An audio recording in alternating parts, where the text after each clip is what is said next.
आज इस क्लास में हम उत्तर प्रदेश करंट अफेयर्स जो कि 8 अगस्त 2026 के हैं, जो कि यूपी पीसीएस, आरओ, एआरओ, पेट, लेखपाल, यूपी पुलिस, एसएससी आदि सभी परीक्षाओं के लिए महत्वपूर्ण है। यहाँ पर हम उस टॉपिक का अध्ययन करेंगे। आज का हमारा पहला टॉपिक है मुख्यमंत्री युवा उद्यमी विकास अभियान की शुरुआत की गई है। ये अभियान पहले से ही शुरू है और इस अभियान की जो शुरुआत हुई है वो 7 अगस्त 2026 को लखनऊ में सीएम योगी आदित्यनाथ ने मुख्यमंत्री युवा उद्यमी विकास अभियान की शुरुआत की है। ठीक है, इस अभियान के तहत युवाओं को स्वरोजगार हेतु प्रोत्साहन दिया जाता है। संबंधित विभाग जो है इसका एमएसएमई विभाग उत्तर प्रदेश का है। ठीक है, थोड़ा सा और बिग साइज कर लेते हैं।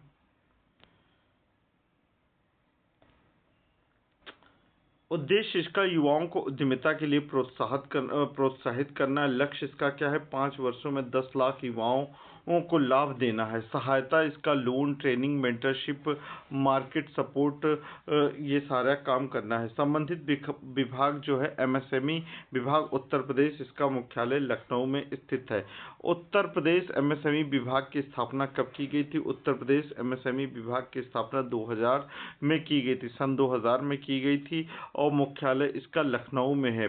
प्रमुख योजना इसकी ओडीओपी है, विश्वकर्मा श्रम सम्मान योजना भी है। युवा उद्यमी से होगा प्रदेश का विकास, ये इसकी टैगलाइन है।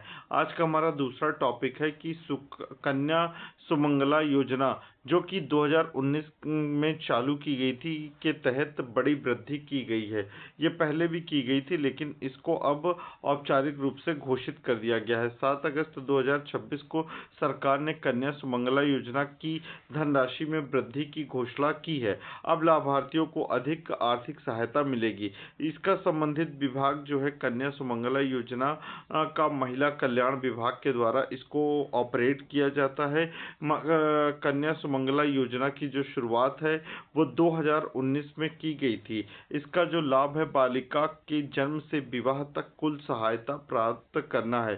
पहले धनराशि इसकी 25,000 थी, अब इसकी धनराशि को 50,000 कर दिया गया है। महिला कल्याण विभाग की स्थापना कब की गई थी? उत्तर प्रदेश में महिला कल्याण विभाग की स्थापना वर्ष 1963 में की गई और इसका मुख्यालय लखनऊ में है।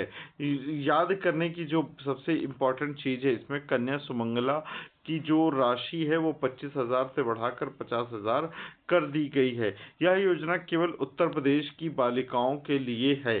ठीक है, पुरानी राशि 25,000 थी, नई राशि 50,000 कर दी गई।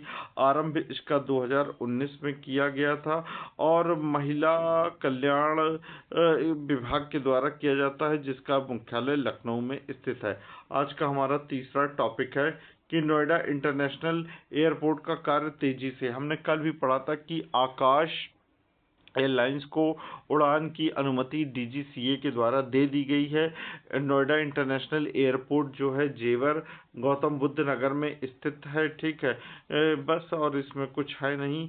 जेवर जो है गौतम बुद्ध नगर में है। इसका प्रारंभ 2021 में हुआ था और अंत 2026 में किया जा रहा है। ठीक है, Yamuna international airport private limited के द्वारा ये संचालित किया जाएगा। गौतम बुद्ध नगर की स्थापना कब की गई थी? गौतम बुद्ध नगर की स्थापना वर्ष 1997 में की गई थी। जेवर यहीं पर दिल्ली मुंबई एक्सप्रेसवे समाप्त होता है। ठीक है, आज का हमारा चौथा टॉपिक है महोबा में बुंदेलखंड एक्सप्रेसवे का विस्तार किया गया है। महोबा जिले में इससे गुजरने वाले बुंदेलखंड एक्सप्रेसवे का विस्तार कार्य को स्वीकृति दी गई है। इससे बुंदेलखंड के जिलों को बेहतर कनेक्टिविटी मिलेगी। ठीक है, एक्सप्रेसवे का नाम जो है बुंदेलखंड एक्सप्रेसवे है जिसकी कुल लंबाई 296 किलोमीटर की है। बुंदेलखंड एक्सप्रेसवे का प्रारंभिक बिंदु जो है वो चित्रकूट है और अंतिम बिंदु जो है इटावा है। ठीक है, महोबा से लंबाई इसकी 52 किलोमीटर की रहती है।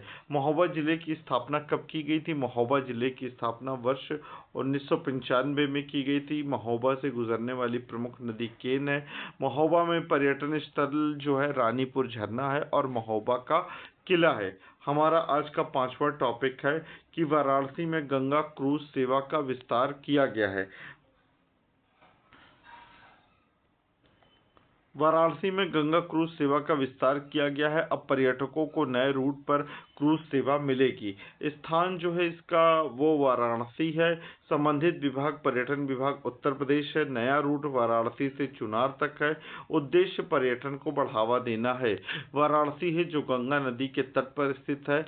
पर्यटन स्थल वाराणसी में काशी विश्वनाथ मंदिर है, ठीक है, सारनाथ है, रामनगर किला है। ये एग्जाम में अक्सर पूछे जाते हैं। आज का हमारा अगला टॉपिक है कि अयोध्या में अंतर्राष्ट्रीय धार्मिक सम्मेलन का आयोजन किया गया है।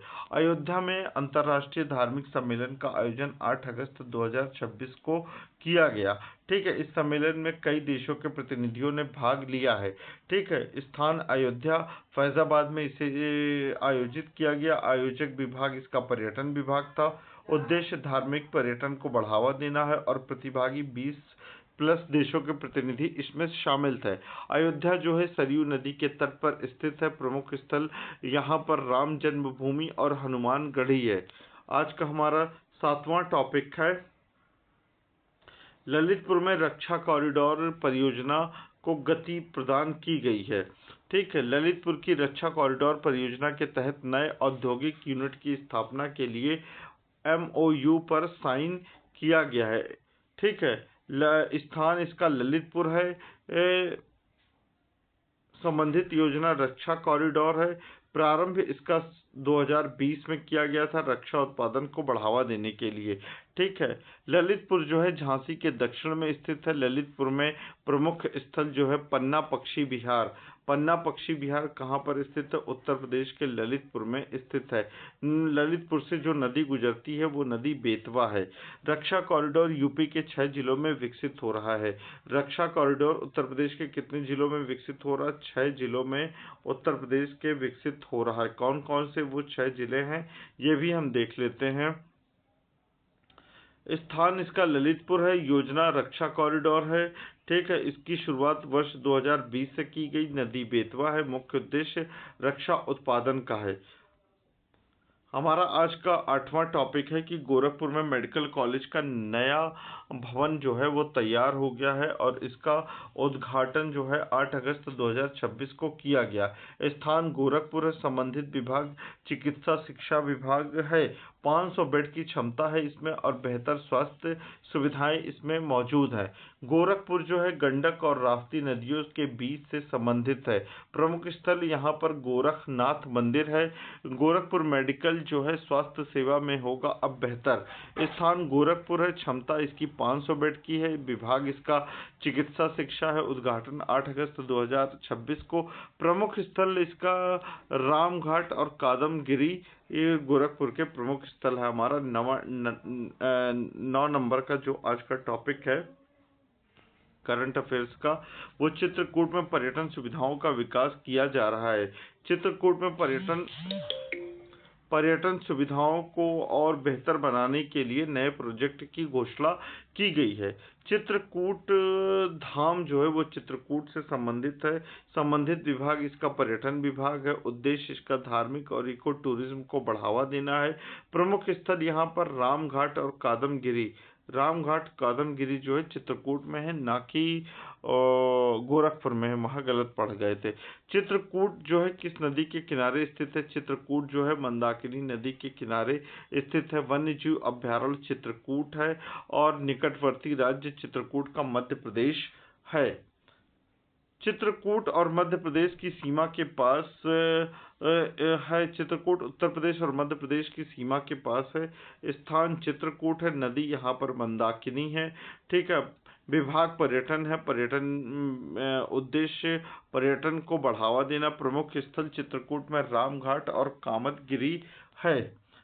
अगर हम 10वें की बात करें 10वें टॉपिक की, तो 10वां टॉपिक जो है अपना बरेली में स्मार्ट सिटी परियोजना में प्रगति लाई गई है। बरेली स्मार्ट सिटी परियोजना के तहत कई विकास कार्यों की समीक्षा की गई और प्रगति तेज करने के निर्देश दिए गए। ठीक है, बरेली स्मार्ट सिटी योजना का विकास किया जा रहा। बरेली में लक्ष्य इसका शहरी विकास को बढ़ावा देना। प्रमुख कार्य सड़क, जल निकासी, इंटरनेट कनेक्टिविटी को बढ़ावा देना। स्मार्ट बरेली में सड़क सफाई और सुविधा, ये सब पे ध्यान दिया जाएगा। बरेली जो है रोहिलखंड क्षेत्र के अंतर्गत आता। बरेली की जो प्रमुख नदी है रामगंगा नदी है। उत्तर प्रदेश के मैप देख लेते हैं जो आज हमने थोड़े से इम्पोर्टेंट स्थलों को पढ़ा। बरेली हमारा यहाँ पर स्थित है, वहीं नोएडा हमारा पश्चिमी उत्तर प्रदेश में स्थित है, वहीं महोबा ये स्थित है, और ललितपुर यहाँ पर होगा जो कि गलत मैप में छप गया है। यहाँ पर लखनऊ स्थित है, गोरखपुर स्थित है, वाराणसी स्थित है, और नीचे जो स्थान कटा हुआ है ये चित्रकूट स्थित है। ऐसे ही इन्फॉर्मेशन के लिए हमारे चैनल को सब्सक्राइब करें, वीडियो को लाइक करें, शेयर करें, और अगली क्लास में इसी से रिलेटेड ऑब्जेक्टिव क्वेश्चन को हम डिस्कस करेंगे। धन्यवाद।